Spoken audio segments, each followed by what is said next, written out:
മറ്റൊരു വീഡിയോയിലേക്ക് സ്വാഗതം. ഇന്നത്തെ വീഡിയോ 3 പാർട്ടായിട്ടാണ് പോകുന്നത്. ഒന്നാമത്തെ പാർട്ട് എന്ന് പറയുന്നത് ഇന്നലെ കോടതിയിൽ നടന്നിട്ടുള്ള കാര്യങ്ങളുമായി ബന്ധപ്പെട്ടിട്ട് എന്താണ് അവിടെ സംഭവിച്ചത്, എന്താണ് അതിന് ശേഷം ഉണ്ടായിട്ടുള്ള കാര്യങ്ങൾ, അതിനെക്കുറിച്ചിട്ടുള്ള ആദ്യത്തെ പാർട്ട്. രണ്ടാമത്തെ പാർട്ട് വരുന്നത് ഹൈറിച്ച് ഓൺലൈൻ ഷോപ്പി എന്ന് പറയുന്ന കമ്പനിക്ക് നെക്സ്റ്റ് ലെവലിലോട്ട് ഏത് ലെവലിലോട്ട് കാര്യങ്ങളും മൂവ് ചെയ്യാൻ പറ്റുന്ന രീതിയിലുള്ള ലീഗൽ നിയമവശങ്ങളും കാര്യങ്ങളൊക്കെ ബോധ്യപ്പെടുത്തുന്ന രണ്ടാമത്തെ പാർട്ട്. മൂന്നാമത്തെ പാർട്ട് വരുന്നത് ഹൈറിച്ച് ഓൺലൈൻ ഷോപ്പിയിൽ പണം മുടക്കിയിട്ടുള്ള ആളുകൾക്ക് എങ്ങനെ എന്താണ് സിറ്റുവേഷൻ, ഇപ്പോൾ ഏത് രീതിയിൽ തരണം ചെയ്യണം എന്ന രൂപത്തിലോട്ടുള്ള മൂന്നാമത്തെ പാർട്ടാണ് വരുന്നത്. അപ്പോൾ ഈ 3 പാർട്ടും വളരെ ലെങ്തി ആയിട്ടുള്ള വിശദമായിട്ട് പറയുന്ന ഒരു മാറ്ററാണ് വരുന്നത്. എല്ലാവരും ശ്രദ്ധിച്ച് കേൾക്കുക, പറയുന്ന കാര്യങ്ങൾ വ്യക്തമായിട്ട് കേൾക്കുക, മനസ്സിലാക്കുക, അതുമായി ബന്ധപ്പെട്ട് ചിന്തിച്ചുകൊണ്ട് പ്രവർത്തിക്കുക എന്ന് അഡ്വാൻസ് ആയിട്ട് ആമുഖമായിട്ട് ഓർമ്മപ്പെടുത്തുന്നു. ഇവിടെ ആദ്യമായിട്ട് ഇന്നലെ സംഭവിച്ചത് മാർച്ച് 16-ാം തീയതി കൊടുത്ത ഒരു കേസാണ്. കോമ്പറ്റേറ്റീവ് അതോറിറ്റിയും ഗവൺമെന്റും കൊടുത്തിട്ടുള്ള ഹൈറിച്ചിനെതിരെ എഗെയിൻസ്റ്റ് ആയിട്ട് കൊടുത്തിട്ടുള്ള ഒരു പെറ്റീഷന്റെ ഭാഗമായിട്ട് വന്നിട്ടുള്ള ഒരു ഹിസ്റ്റോറിക്കൽ ഒരു മൊമെന്റ് ആണ് ഇന്നലെ അവസാനമായിട്ട് ഡിസ്പോസ് ചെയ്യപ്പെടുകയും അതുമായി ബന്ധപ്പെട്ടിട്ട് കോമ്പറ്റേറ്റീവ് അതോറിറ്റിക്ക് അവരുടെ വാദമായി ഉന്നയിച്ചിട്ടുള്ള കാര്യങ്ങൾ അനുകൂലിച്ചുകൊണ്ടുള്ള ഒരു വിധിയാണ് വന്നിട്ടുള്ളത് ഇന്നലെ ഉണ്ടായിട്ടുള്ളത്.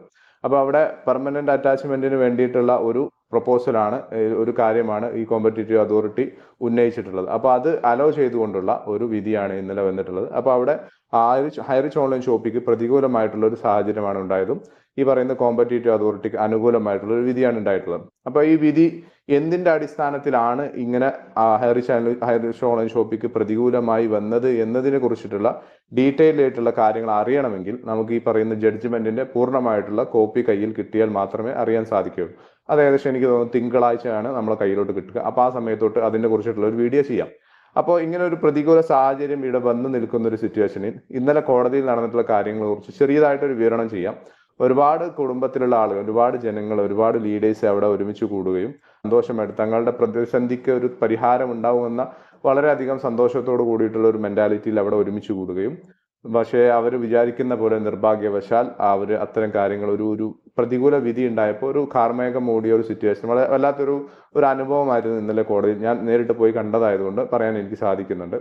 അപ്പോൾ ഉച്ചയ്ക്ക് ശേഷം വിധി പറയാമെന്ന് പറഞ്ഞ് മാറ്റിവെക്കുകയും ശേഷം വിധി ഓൺലൈനായിട്ട് പബ്ലിഷ് ചെയ്യുകയും ഉണ്ടായിട്ടാണ് ഉള്ളത്. അപ്പോൾ നീതിന്യായ കോടതി കണ്ടെത്തിയ കാര്യങ്ങളെ കുറിച്ചിട്ടും അതുമായി ബന്ധപ്പെട്ടിട്ടുള്ള വിവരണങ്ങളെ കുറിച്ചിട്ടും അതിന്റെ പൂർണ്ണ ജഡ്ജ്മെന്റ് കിട്ടിയാൽ മാത്രമേ നമുക്ക് അതിനെക്കുറിച്ച് പറയാനും അതിനെക്കുറിച്ച് സംസാരിക്കാനും സാധിക്കുകയുള്ളൂ. ഇവിടെ നമ്മൾ പറയേണ്ട കാര്യങ്ങൾ നമ്മൾ വക്കീൽ വളരെ വ്യക്തമായിട്ട് കാര്യങ്ങൾ ബോധിപ്പിച്ചു കൊടുത്തിട്ടുണ്ടായിരുന്നു. അവർ പറയേണ്ട കാര്യങ്ങളും തെളിവുകളും അവരും സമർപ്പിച്ചിട്ടുണ്ടായിരുന്നു. ശേഷമാണ് അതിന്മേലുണ്ടാകുന്ന വിധികളെല്ലാം ഉണ്ടാവുക. അപ്പൊ അത് എന്തിന്റെ പേരിലാണെന്നുള്ളത് നമുക്ക് ശേഷം ആ ജഡ്ജ്മെന്റ് വന്നതിന് ശേഷം സംസാരിക്കാം. ഇനി ഇത്തരം ഒരു വിധി വന്നു കഴിഞ്ഞു, ഇനി രണ്ടാമത്തെ പാർട്ടിലോട്ടാണ്. അപ്പൊ ഒന്നാമത്തെ പാർട്ട് കംപ്ലീറ്റ് ആയി. ഇവിടെ ഹൈറിച്ച് ഓൺലൈൻ ഷോപ്പിക്ക് പ്രതികൂലമായിട്ട് ഒരു വിധി വന്നിട്ടുണ്ട്. പെർമനന്റ് അറ്റാച്ച്മെന്റ് എന്ന് പറയുന്ന രൂപത്തിലിട്ട് കാര്യങ്ങൾ കടന്നിട്ടുണ്ട്. അതുമായി ബന്ധപ്പെട്ടിട്ട് ആ കോമ്പറ്റേറ്റീവ് അതോറിറ്റിക്ക് അവരുടെ കാര്യങ്ങൾ മുന്നോട്ട് കൊണ്ടുപോകാനുള്ള അവസരം ഒരുങ്ങിക്കഴിഞ്ഞു. ഇനി ഈ പറയുന്ന ഹൈറിച്ച് ഓൺലൈൻ ഷോപ്പിക്ക് നിയമപരമായിട്ട് എന്ത് ചെയ്യാൻ സാധിക്കും, അല്ലെങ്കിൽ ഏത് രൂപത്തിൽ അവർക്ക് വിജയം കണ്ടെത്താനുള്ള മാർഗങ്ങൾ സ്വീകരിക്കാൻ സാധിക്കും എന്ന രൂപത്തിലോട്ട് ഒരു പരിശോധന നടത്താം നമുക്ക്. അപ്പോൾ ഈ പറയുന്ന ആക്ട് വരുന്നത് ബഡ്സ് ആക്ട് ആണ്. അപ്പോൾ ബഡ്സ് ആക്ടിൽ നിങ്ങൾ പരിശോധിക്കുകയാണെങ്കിൽ ബഡ്സ് ആക്ട് പരിശോധിക്കാൻ ഏതൊരു വ്യക്തിക്കും ഏതൊരു കാര്യവും പരിശോധിക്കാനും മനസ്സിലാക്കാനുമുള്ള ഒരു ഫെസിലിറ്റി ഇവിടെ ഉണ്ട്. അപ്പോൾ നിങ്ങൾ ബഡ്സ് ആക്ട് എന്ന് പറയുന്ന കാര്യം ഗൂഗിളിൽ ടൈപ്പ് ചെയ്യുക. ബഡ്സ് ആക്ട് കേരള എന്നടിച്ചു കഴിഞ്ഞാൽ അവിടെ പോലീസിന്റെ സൈറ്റിൽ നിന്ന് നിങ്ങൾക്ക് ആ ഒരു PDF ഡൗൺലോഡ് ചെയ്തെടുക്കാൻ സാധിക്കും.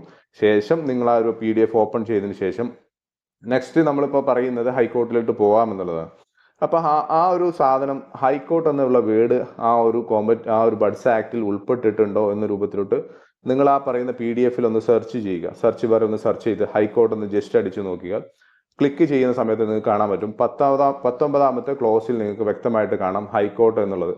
അപ്പോൾ ഹൈക്കോർട്ടിന്റെ അതിന്റെ വിവരണം കൊടുക്കുന്ന 19ാമത്തെ ക്ലോസിലോട്ട് നമ്മൾ പോയി നോക്കുകയാണെങ്കിൽ ഏതൊരു വ്യക്തിക്കും സെക്ഷൻ കോർട്ടിൽ നിന്ന് ഒരു വിധി വന്നതിന് ശേഷം അനുകൂലമാവാം പ്രതികൂലമാവാം. പ്രതികൂലമായി വിധി വരുന്ന സാഹചര്യത്തിൽ അവർക്ക് എന്തെങ്കിലും വിഷമം ഉണ്ടാകുന്ന രൂപത്തിൽ കാര്യങ്ങൾ വന്നിട്ടുണ്ടെങ്കിൽ, അതായത് കോമ്പറ്റേറ്റീവ് അതോറിറ്റിക്കോ അല്ലെങ്കിൽ ഈ പറയുന്ന ഹൈറിച്ച് ഓൺലൈൻ ഷോപ്പിക്കോ പ്രതികൂലമായിട്ടൊരു വിധി വരുമ്പോൾ അവർക്ക് വിഷമമുണ്ടെങ്കിൽ അവർക്ക് ഹൈക്കോർട്ടിനെ സമീപിക്കാനുള്ള ഒരു സമയപരിധി, കാലയളവ് അവിടെ വ്യക്തമായിട്ട് രേഖപ്പെടുത്തിയിട്ടുണ്ട്. അതായത് 60 ദിവസത്തിനുള്ളിൽ അവർക്ക് ഈ പറയപ്പെടുന്ന മേൽക്കോടതിയിൽ കാര്യങ്ങൾ സമീപിക്കാനുള്ള ഒരു വിധി, ഒരു ക്ലോസ് അതിലുള്ളത് കൊണ്ട് തന്നെ ഈ ആക്ട് അത്തരത്തിൽ മൂവ് ആകുന്നത് കൊണ്ട് തന്നെ അവിടെ നമുക്ക് പോസിറ്റീവായിട്ട് ചിന്തിക്കാൻ പറ്റുന്ന കാര്യങ്ങൾ കുറച്ച് കണ്ട്.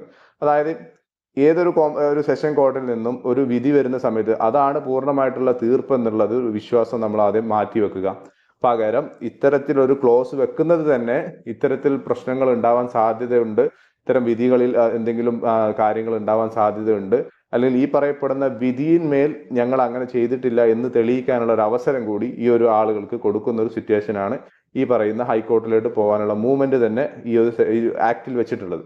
അപ്പൊ അത് നമുക്കെല്ലാവർക്കും ഈ ഇന്ത്യ മഹാരാജ്യത്ത് നിലനിൽക്കുന്ന ഈ ഒരു നിയമ സംവിധാനത്തിൽ അത്തരം ഓപ്ഷൻ ഉള്ളത് കൊണ്ട് തന്നെ അത് ഹൈറിച്ച് ഓൺലൈൻ ഷോപ്പിൽ ഉപയോഗിക്കുന്നുണ്ടോ ഇല്ലയോ എന്നുള്ളതാണ് അടുത്തത് നമുക്ക് നോക്കി കാണേണ്ടത്. അപ്പോൾ ഇന്നലത്തെ സൂം സെക്ഷൻ നമ്മളെല്ലാവരും കണ്ടു. അതിൽ നിന്ന് വ്യക്തമായിട്ട് പറയുകയുണ്ടായിട്ടുണ്ട് അടുത്ത തിങ്കളാഴ്ചത്തിലോട്ട് ഇ ഫയലിംഗ് ചെയ്യാനുള്ള സംവിധാനങ്ങൾ ഒരുക്കുന്നുണ്ട്.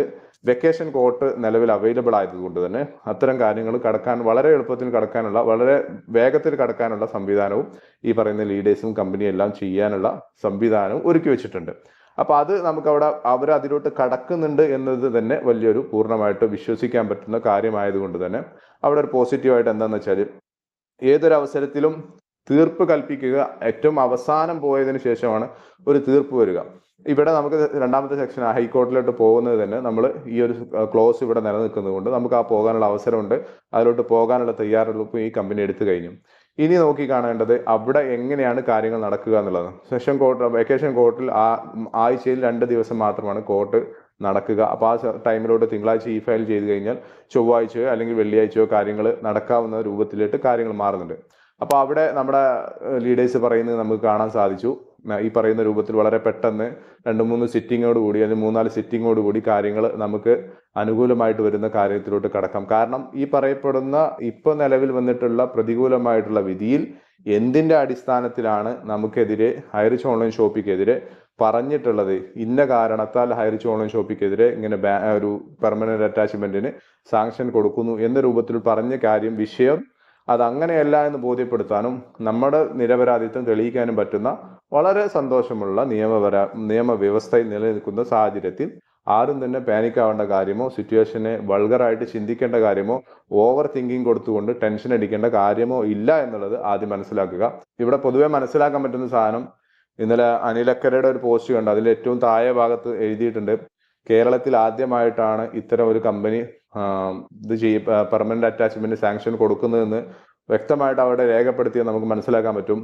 ഈ ഒരു കമ്പനി മാത്രമാണ് ഇത്രയും ആളുകളെ പണം, ഒരുപാട് കമ്പനികൾ ഉണ്ടെന്ന് അദ്ദേഹം മുൻകാല സമയങ്ങളിൽ പറയുന്നുണ്ടായിരുന്നു. ഈ ഒരു കമ്പനി മാത്രമാണ് ഇവിടെ ഇത്തരം പെർമനന്റ് അറ്റാച്ച്മെന്റ് കൊടുത്തിട്ടുണ്ടെങ്കിൽ ആ കമ്പനിക്ക് അവിടെ മുന്നോട്ട് പോകാനുള്ള അവസരമുണ്ട്. ഈ കമ്പനിയുടെ ആളുകൾ ഇവിടെ നിലനിൽക്കുന്നുണ്ട് എന്നുള്ളതും നമുക്ക് എല്ലാവർക്കും അറിയുന്ന കാര്യമാണ്. നമ്മളെല്ലാവരും തന്നെ ഇന്നലെ പ്രതാപൻ സാറിന്റെയും ശ്രീരാ മാഡത്തിന്റെയും ഒക്കെ വീട്ടിൽ പോയി അവരുടെ കാര്യങ്ങളെല്ലാം നമ്മൾ ഒരുപാട് ലീഡേഴ്സ് ഒരുമിച്ച് കൂടിയിട്ടുള്ള ഒരു കാര്യങ്ങളും മീറ്റിങ്ങുകളും സംസാരങ്ങളൊക്കെ ഉണ്ടായിരുന്നു. മറ്റാളുകളെ, ഒരുപാട് ജനങ്ങളെ തങ്ങളുടെ കൂടെ അസോസിയേറ്റ് ചെയ്തിട്ടുള്ള ആളുകളെ പ്രതിനിധീകരിച്ചുകൊണ്ടാണ് എല്ലാ ലീഡേഴ്സും അവിടെ ഒത്തൊരുമിച്ച് കൂടിയിട്ട് കാര്യങ്ങളെല്ലാം സംസാരിച്ചതും അതുമായി ബന്ധപ്പെട്ടുള്ള നല്ല രൂപത്തിലുള്ള ഒരു കൺക്ലൂഷനിലേക്കൊക്കെ എത്തിയതും വളരെ സന്തോഷം നൽകുന്ന കാര്യം തന്നെയാണ്. ഇവിടെ ഇനി ആ പറയുന്ന രൂപത്തിൽ കേരളത്തിൽ ആദ്യമായിട്ട് ഇങ്ങനെ ഒരു പ്രതിസന്ധി നേരിടുന്ന ഒരു കമ്പനി അല്ലെങ്കിൽ ആദ്യമായിട്ട് ഇങ്ങനെ ഒരു വിധി വരുമ്പോൾ ആ വിധിക്ക് എന്തെങ്കിലും പ്രശ്നങ്ങളുണ്ടോ എന്നുള്ളത് പരിശോധിക്കാനും ഹൈക്കോടതിയിലെ ആളുകൾക്ക് സാധിക്കട്ടെ എന്ന് നമ്മൾ ആത്മാർത്ഥപൂർവ്വം പ്രാർത്ഥിക്കുന്നു. അപ്പോൾ എന്തിന്റെ പേരിലായാലും നിരപരാധിത്വം തെളിയിക്കാൻ പറ്റുന്ന ഏതൊരവസരത്തെയും നമ്മുടെ നിയമ വ്യവസ്ഥ അംഗീകരിക്കുന്നത് കൊണ്ട് തന്നെ നമുക്ക് അതുമായി മുന്നോട്ട് പോകുന്ന സാഹചര്യം ഇവിടെ നിലനിൽക്കുന്നുണ്ട്. അപ്പോൾ ഇതാണ് ഹൈറിച്ച് ഓൺലൈൻ ഷോപ്പിൽ അടുത്ത സ്റ്റെപ്പായിട്ട് ചെയ്യാൻ പോകുന്ന കാര്യങ്ങൾ.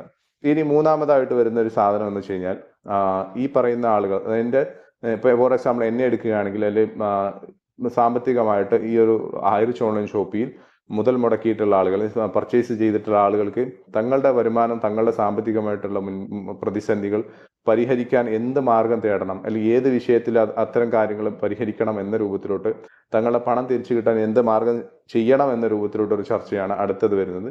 ഈ ചർച്ചയിൽ നമുക്ക് ഇന്നലെ സൂം മീറ്റിങ്ങിൽ തന്നെ ഞാൻ തിരിച്ചു പോവുകയാണ്. ഇന്നലെ നമ്മുടെ MDയും ലീഡേഴ്സും എല്ലാവരും പറയുന്നത് നമ്മൾ കേട്ടു. സാമ്പത്തികമായിട്ട് വളരെയധികം ബുദ്ധിമുട്ടുന്ന ആളുകൾ, അല്ലെങ്കിൽ ഈ കമ്പനിയുമായിട്ട് തുടർന്നു പോകാൻ താല്പര്യമില്ലാത്ത ആളുകൾ, അല്ലെങ്കിൽ അതുമായി ബന്ധപ്പെട്ടിട്ട് നിങ്ങൾക്ക് ഈ ഒരു സംവിധാനത്തിൽ എൻ്റെ പണം തിരിച്ചു വേണമെന്ന് പറയാൻ ആഗ്രഹിക്കുന്ന ആളുകൾ, നമുക്ക് ഇവിടെ വ്യക്തമായിട്ട് മനസ്സിലാക്കേണ്ട കാര്യം, നമ്മുടെ ഫിജി സാർ തന്നെ പറയുകയുണ്ടായി, അടുത്ത നെക്സ്റ്റ് മന്തിലോട്ടൊക്കെ കാര്യങ്ങൾ വളരെ പെട്ടെന്ന് ഫാസ്റ്റായിട്ട് തീരുന്ന രൂപത്തിലോട്ട് കാര്യങ്ങൾ പറയുകയുണ്ടായി. നെക്സ്റ്റ് ജൂണിലോട്ടൊക്കെ കാര്യങ്ങൾ വളരെ ഫാസ്റ്റായിട്ട് തീരുന്നൊരു സിറ്റുവേഷൻ ഉണ്ടാവട്ടെ എന്ന് അദ്ദേഹം പ്രാർത്ഥിക്കുകയുണ്ടായി. അപ്പോൾ ഇവിടെ ഇതുമായി ബന്ധപ്പെട്ട് വിശ്വാസമില്ലാത്ത ആളുകളോ, അല്ലെങ്കിൽ സാമ്പത്തിക പ്രതിസന്ധിയുള്ള ആളുകളോ, അല്ലെങ്കിൽ ഇനി തുടർന്ന് പോകാൻ എനിക്ക് താല്പര്യമില്ല എന്ന് പറയുന്ന ആളുകൾക്ക് തങ്ങളുടെ ലീഡേഴ്സുമായിട്ട് കണക്ട് ചെയ്ത്, ഇവിടെ ലീഡർമാർ എന്ന് പറയുന്ന ആളുകൾ തങ്ങളുടെ കൂടെ അസോസിയേറ്റ് ചെയ്ത ആളുകളുടെ ഉത്തരവാദിത്വം ഏറ്റെടുക്കേണ്ട ആളുകളാണ് ഈ പറയുന്ന ലീഡേഴ്സ് എല്ലാം. അവരെന്ത് ചെയ്യുക, തങ്ങളുടെ താഴെയുള്ള അല്ലെങ്കിൽ തങ്ങളുടെ അസോസിയേറ്റിനോട് പറയുക, ഇത്തരം ഒരു അവസരം എന്നെത്തിയിട്ടുണ്ട്, അപ്പം നിങ്ങൾക്ക് ആർക്കെങ്കിലും കമ്പനിയിൽ തുടർന്ന് പോകാൻ പറ്റാത്തൊരു സാഹചര്യം, നിങ്ങൾക്ക് ആർക്കെങ്കിലും പണം തിരിച്ചു കിട്ടണമെന്നൊരു സ്ഥിതിഗതി ഉണ്ടെങ്കിൽ ഒരു ലിസ്റ്റ് തയ്യാറാക്കിയതിനു ശേഷം ഈ ലീഡേഴ്സ് അവരിൽ നിന്ന് ഒരു ലിസ്റ്റ് കളക്ട് ചെയ്തതിന് ശേഷം അതിൽ ഏറ്റവും കൂടുതൽ സാമ്പത്തികമായിട്ട് ബുദ്ധിമുട്ട് അനുഭവിക്കുന്ന ആളെ പ്രയോറിറ്റി ലിസ്റ്റിലേക്ക് ഇട്ടതിന് ശേഷം തങ്ങളുടെ പണം തിരിച്ചു കിട്ടാനുള്ള ഒരു പ്രപ്പോസൽ എന്ത് ചെയ്യുക, ഈ പറയുന്ന ലീഡേഴ്സിന് കണക്ട് ചെയ്ത് കൊടുത്ത് ഈ പറയുന്ന ആളുകൾക്ക് ഘട്ടം ഘട്ടമായിട്ട് പണം തിരിച്ചു കിട്ടാനുള്ള ഒരു സംവിധാനം തയ്യാറാക്കി കൊടുക്കാനുള്ള ഒരു ടെൻഡൻസി ലീഡേഴ്സ് കാണിക്കണം. ആരും തന്നെ ഫോൺ എടുക്കാതിരിക്കുകയോ അത്തരം കാര്യങ്ങളൊന്നും ചെയ്യാതിരിക്കേണ്ട. വളരെ വ്യക്തമായിട്ട് നമുക്കിവിടെ കമ്പനി തന്നെ അത്തരം രൂപത്തിലോട്ട്, ലീഡേഴ്സ് തന്നെ അത്തരം രൂപത്തിലോട്ട് കാര്യങ്ങൾ പറഞ്ഞതുകൊണ്ട് അത് നമുക്ക് പൂർണ്ണമായിട്ട് വിശ്വാസമുണ്ട് എന്നുള്ളത് കൊണ്ടും ഈ രൂപത്തിൽ നമുക്ക് ചെയ്യാൻ പറ്റുന്നതാണ്. അതായത് എൻ്റെ സാമ്പത്തിക ബാധ്യത മറ്റൊരാൾ ഏറ്റെടുക്കുന്നത് കൊണ്ട് ഇവിടെ യാതൊരു തരത്തിലും ലീഗലി പ്രശ്നമില്ല എന്നുള്ളത് നമ്മളെല്ലാവരും മനസ്സിലാക്കുക. എൻ്റെ ബാധ്യത എന്ന് പറഞ്ഞു കഴിഞ്ഞാൽ ഞാൻ പർച്ചേസ് ചെയ്തിട്ടുള്ള ഐഡികൾ മറ്റൊരാൾ പർച്ചേസ് ചെയ്തുകൊണ്ട് എനിക്ക് സാമ്പത്തികമായിട്ടുള്ള ഇപ്പോഴുള്ള ബാധ്യത മറ്റൊരാൾ ഏറ്റെടുക്കുന്നു. ഏറ്റെടുക്കുന്ന അദ്ദേഹത്തിന് ഒരു രൂപയുടെ നഷ്ട കണക്കോ അവിടെ ബോധിപ്പിക്കാനില്ല എന്നുള്ളത് കൊണ്ടും എനിക്ക് ഈ കമ്പനി എന്തൊക്കെ തരാമെന്ന് പറഞ്ഞ് എൻ്റെ ലീഡർ എന്തൊക്കെ ഈ കമ്പനിയിൽ നിന്ന് കിട്ടുമെന്ന് പറഞ്ഞ കാര്യങ്ങൾ അതോടെ സ്റ്റോപ്പ് ആകും എന്ന് ഞാൻ സമ്മതത്തോടു കൂടി ഒപ്പിട്ട് കൊടുക്കുന്ന ഒരു സാഹചര്യമാണ് ഇവിടെ നിലനിൽക്കുന്നത്. ആരാണോ എൻ്റെ ഐഡികൾ പർച്ചേസ് ചെയ്യുന്നത് അവർക്ക് ആ പറയുന്ന രൂപത്തിലുള്ള ബെനിഫിറ്റ് എല്ലാം കിട്ടുകയും ചെയ്യും എന്ന് എല്ലാവരും മനസ്സിലാക്കുക. ഇവിടെ ഈ നിലനിൽക്കുന്ന സാഹചര്യത്തിൽ പോസിറ്റീവായിട്ട് ചിന്തിച്ചുകൊണ്ട് ഈ കമ്പനി തിരിച്ചു വരിക എന്നുള്ളത് നമുക്ക് എല്ലാവർക്കും വളരെ സന്തോഷമുള്ള കാര്യമാണ്. അപ്പൊ അതിന് വേണ്ടിയിട്ട് നമ്മൾ എന്തിനാണ് കേസുമായിട്ട് മുന്നോട്ട് പോകാൻ ഉദ്ദേശിക്കുന്നത്? നമുക്ക് നമ്മുടെ പണം തിരിച്ചു കിട്ടണം. അപ്പൊ ആ പണം തിരിച്ചു കിട്ടാനുള്ള ഒരു നല്ലൊരു മാർഗം ഇവിടെ എത്തിയിട്ടുണ്ട്. നമ്മളെ അസോസിയേറ്റ് ചെയ്തിച്ച ആളുകൾക്ക് പിണക്കമില്ലാത്ത രൂപത്തിൽ, കമ്പനിക്ക് ഒരു ബുദ്ധിമുട്ടില്ലാത്ത രൂപത്തിൽ വരാൻ വേണ്ടിയിട്ടുള്ള ഒരു സാമ്പത്തികമായിട്ട് നമുക്ക് ഒരു മുന്നേറ്റം അത് തിരിച്ചു കിട്ടാനുള്ള നമ്മുടെ സാമ്പത്തികമായിട്ടുള്ള പ്രശ്നങ്ങൾ പരിഹാര മാർഗം കണ്ടെത്താനുള്ള ഒരു മാർഗരേഖ ഇപ്പോൾ നിലവിൽ ഉൾത്തിരിഞ്ഞു വന്നിട്ടുണ്ട്. അതുമായിട്ട് സഹകരിച്ച് എല്ലാവരും വളരെ പെട്ടെന്ന് ആ കാര്യങ്ങൾ ചെയ്യുക. ഇതിൽ പ്രത്യേകം ശ്രദ്ധിക്കുക, ഒരു ഡിജിറ്റൽ ID എടുത്ത ആളുകൾക്ക് അദ്ദേഹത്തിന്റെ പണം മുതൽ പണം തിരിച്ചു കിട്ടാൻ ഏകദേശം 1-1.5 കൊല്ലം എടുക്കേണ്ട ഒരു സാഹചര്യം പ്രശ്നങ്ങളൊന്നും ഇല്ലെങ്കിൽ ഉണ്ടായിരുന്നു. അത് കമ്പാരിറ്റീവ്ലി നോക്കുന്ന സമയത്ത് ഇവിടെ വളരെ പെട്ടെന്ന് കിട്ടാനുള്ള ഒരു അവസരമുണ്ട്. പക്ഷേ നമുക്ക് ആ സെറ്റിൽമെന്റ് ചെയ്യുന്നതോടുകൂടി ഇവിടെ കമ്പനി തരാമെന്ന് പറഞ്ഞ ഓഫറുകളും ആ കാര്യങ്ങളും ഒന്നും തന്നെ പിന്നീട് കിട്ടുകയില്ല എന്നുള്ളത് കൂടി മനസ്സിലാക്കുക. ചിന്തിച്ചുകൊണ്ട് പ്രവർത്തിക്കുക. ഏതൊരു കാര്യത്തെയും നമ്മൾ മനസ്സിലാക്കുക, അതിൽ നിന്ന് പോസിറ്റീവ് കണ്ടെത്തുക. നെഗറ്റീവ് കണ്ടെത്തിയിട്ടോ ടെൻഷൻ അടിച്ചിട്ടോ ഒരു കാര്യവും കിട്ടാനില്ല. ജീവിതത്തിൽ അസുഖങ്ങളും മറ്റു കാര്യങ്ങളും ബുദ്ധിമുട്ടുകളും തലവേദനയും ഒക്കെ ഉണ്ടാകത്തുള്ളൂ. ഏതൊരു സാഹചര്യത്തിനും പോസിറ്റീവായിട്ട് ചിന്തിക്കുമ്പോൾ നമുക്ക് നല്ല സമാധാനമായിട്ട് ചിന്തിക്കാൻ പറ്റും, മറ്റുള്ളവർക്ക് ഹെൽപ്പ് ചെയ്യാൻ പറ്റും, മറ്റുള്ളവരുടെ കാര്യത്തിൽ സഹായിക്കാൻ പറ്റും. ഇത്തരം കാര്യങ്ങളൊക്കെ ചെയ്യുക. എല്ലാവരും വളരെ ബോൾഡായിട്ടിരിക്കുക. ഇവിടെ പ്രശ്നങ്ങളും പ്രതിസന്ധികളൊക്കെ എല്ലാവർക്കും വരും. ആ പ്രശ്നങ്ങൾ എങ്ങനെ പരിഹരിക്കാം എന്നുള്ളതിനെ കുറിച്ച് വഴികൾ ആലോചിക്കാം. വഴികൾ ഉള്ളത് കൊണ്ട് നമുക്ക് ആ വഴികൾ തേടുന്ന രൂപത്തിലോട്ട് മാറ്റുക. അതല്ല, വഴികൾ ഉണ്ടായിട്ടും നമ്മൾ തേടാതിരിക്കുന്ന സിറ്റുവേഷൻ ആണെങ്കിൽ അവിടെ വേറെ രീതിയിലോട്ടാണ് നമുക്ക് പ്രവർത്തിക്കാൻ പറ്റുക. അപ്പോൾ ഇത്തരം കാര്യങ്ങളൊക്കെ എല്ലാവരും മനസ്സിലാക്കുക. എല്ലാവർക്കും ഈ ഒരു വിഷയത്തിൽ ഈ ഒരു പറഞ്ഞ കാര്യങ്ങളിൽ എന്തെങ്കിലും അവ്യക്തത ഉണ്ടെങ്കിൽ നമുക്ക് നിങ്ങളുടെ കമന്റ് ബോക്സിൽ രേഖപ്പെടുത്തിയാൽ നമുക്ക് അതിന് ക്ലാരിറ്റി എടുത്തുകൊണ്ട് അടുത്ത വീഡിയോ എല്ലാം സെക്ഷനിലാക്കാം. നമ്മുടെ കമ്പനിയുടെ സൂം മീറ്റിങ്ങുകളെല്ലാം തന്നെ നെക്സ്റ്റ് ഡേയ്സിലായിട്ട് വരാൻ നിൽക്കുന്ന സാഹചര്യമുണ്ട്. പലതരത്തിലും പോസിറ്റീവായിട്ട് പല കാര്യങ്ങളും ഇനി വരാൻ നിൽക്കുന്നുണ്ട് എന്നുള്ളത് എല്ലാവരും മനസ്സിലാക്കുക. ഇവിടെ പ്രത്യേകം ശ്രദ്ധിക്കേണ്ട കാര്യം, ആരുടെയും പണം നഷ്ടമാവില്ല എന്നുള്ളത് പൂർണ്ണമായിട്ട് നമ്മൾ മനസ്സിലാക്കേണ്ടതാണ്. കാരണം ഇവിടെ മറ്റൊരാളുടെ പണം നഷ്ടപ്പെടുത്തിയുകൊണ്ട് ആർക്കും ഒന്നും നേടാനില്ല എന്നുള്ളത് എല്ലാവരും മനസ്സിലാക്കുക. അങ്ങനെ ഉണ്ടായിരുന്നെങ്കിൽ ഇന്നലെ ആ കോടതി സമുച്ചയത്തിൽ തടിച്ചുകൂടിയ ആളുകളൊന്നും അവിടെ എത്തില്ലായിരുന്നു. അത്തരം കാര്യങ്ങളൊന്നും ആരും ചെയ്യൂല. ഇത്തരത്തിലുള്ള സെറ്റിൽമെന്റ് കാര്യങ്ങളിലേക്ക് ആരും തന്നെ മുതിരില്ല എന്നുള്ളത് മനസ്സിലാക്കുക. പല കമ്പനികളും ഈ കേരള മഹാരാജ്യത്തും അല്ലെങ്കിൽ ഇന്ത്യ രാജ്യത്തൊക്കെ വരുന്നു, പണം തട്ടുന്നു, മുങ്ങുന്നു എന്ന രൂപത്തിലുള്ള ഒരുപാട് കമ്പനികൾ ഇന്നും നടന്നുകൊണ്ടിരിക്കുന്ന സിറ്റുവേഷനിൽ ഈ കമ്പനി ഇവിടെ തിരിച്ചു വരാൻ വേണ്ടിയിട്ട് നല്ല രൂപത്തിലുള്ള ഫൈറ്റും കാര്യങ്ങളൊക്കെ നിയമപരമായിട്ട് നടക്കുന്നുണ്ട്. ആ രൂപത്തിലുള്ള കാര്യങ്ങൾ ചിന്തിക്കുമ്പോൾ അതൊരു പോസിറ്റീവായിട്ട് ചിന്തിക്കുക. കാരണം ഇത്തരത്തിലൊരു കമ്പനി നമ്മളാണ് തുടങ്ങിയിട്ട് നമുക്കാണ് ഈ പ്രതിസന്ധി വരുന്നതെന്നുണ്ടെങ്കിൽ എത്രത്തോളം ബുദ്ധിമുട്ട് നമ്മൾ അനുഭവിക്കും എന്ന രൂപത്തിലോട്ട് കാര്യങ്ങൾ കൊണ്ടെത്തിക്കുക. ഇവിടെ ഒരു സെക്ഷൻ കഴിഞ്ഞു, അടുത്ത സെക്ഷനിലോട്ട് പോകാനുള്ള അവസരമുണ്ട്. ആ സെക്ഷൻ നമ്മൾ പൂർണ്ണമായിട്ടും നമ്മൾ എടുത്തതിന് ശേഷം നമുക്ക് വിജയമാണോ പ്രതികൂലമാണോ അനുകൂലമാണോ എന്ന് കണ്ടറിയാനും തീരുമാനമാവാനുള്ള സമയപരിധിയുണ്ട് എന്നുള്ളത് മനസ്സിലാക്കുക. അപ്പൊ അത്തരം വിഷയങ്ങളൊക്കെ നമ്മൾ കൂടെ നിന്നുകൊണ്ട് നമ്മൾ ഈ ഒരു കെട്ടുറപ്പ് കൂടെ നിന്നുകൊണ്ട് തന്നെ ഇത് തകർക്കാൻ ഇപ്പോഴും ആളുകൾ ശ്രമിച്ചുകൊണ്ടിരിക്കുന്നത്. നിങ്ങൾ വീണ്ടും കേസ് കൊടുക്കുന്നത്, കേസ് കൊടുത്തു കഴിഞ്ഞാൽ നമുക്ക് ലയബിലിറ്റിയോട്ട് പോകുന്നതിന് എന്തിനാണ് ആ ലയബിലിറ്റി പോകുന്നത്? അതുമായി ബന്ധപ്പെട്ട കേസ്, നമ്മുടെ കേസ് തീർപ്പായതിനു ശേഷമാണ് ഈ ലയബിലിറ്റി ലിസ്റ്റിൽ പെടുന്ന ആളുകൾക്ക് എന്താണ് തുച്ഛമായിട്ട് കിട്ടുന്ന ആ രൂപത്തിലുള്ള പണം കിട്ടുകയുള്ളൂ എന്ന് നമ്മൾ മനസ്സിലാക്കുക. അതിന് മുന്നേ തന്നെ നമ്മുടെ പണം തിരിച്ചു കിട്ടാനുള്ള ഒരു അവസരം ഇവിടെ നിലനിൽക്കുന്നുണ്ട്. ആർക്കെങ്കിലും വളരെയധികം സാമ്പത്തികമായിട്ട് ബുദ്ധിമുട്ടുള്ള ആളുകൾ എന്ത് ചെയ്യുക, പ്രയോറിറ്റി ലിസ്റ്റിലേക്ക് ലീഡേഴ്സ് കൊണ്ടുവരാൻ ശ്രമിക്കുക. വളരെ പെട്ടെന്ന് അവരുടെ കാര്യങ്ങൾ ചെയ്യാനുള്ള ഒരു മാർഗരേഖ കമ്പനിയിൽ നിന്ന് ലീഡേഴ്സുമായിട്ട് തേടുക. അതുമായി ബന്ധപ്പെട്ടുള്ള കാര്യങ്ങളൊക്കെ വളരെ പെട്ടെന്ന് റെഡിയാവട്ടെ എന്ന് പ്രാർത്ഥിക്കുന്നു. ആർക്കെങ്കിലും ഇനി കമ്പനി തുടരാൻ താല്പര്യമുള്ള ആളുകൾക്ക് തങ്ങളപ്പടം ഗഡുക്കളായിട്ട് കിട്ടാനുള്ള ഒരു അവസരത്തെ മുതലെടുത്തുകൊണ്ട് അതുമായി ബന്ധപ്പെട്ട് മുന്നോട്ട് പോവുക.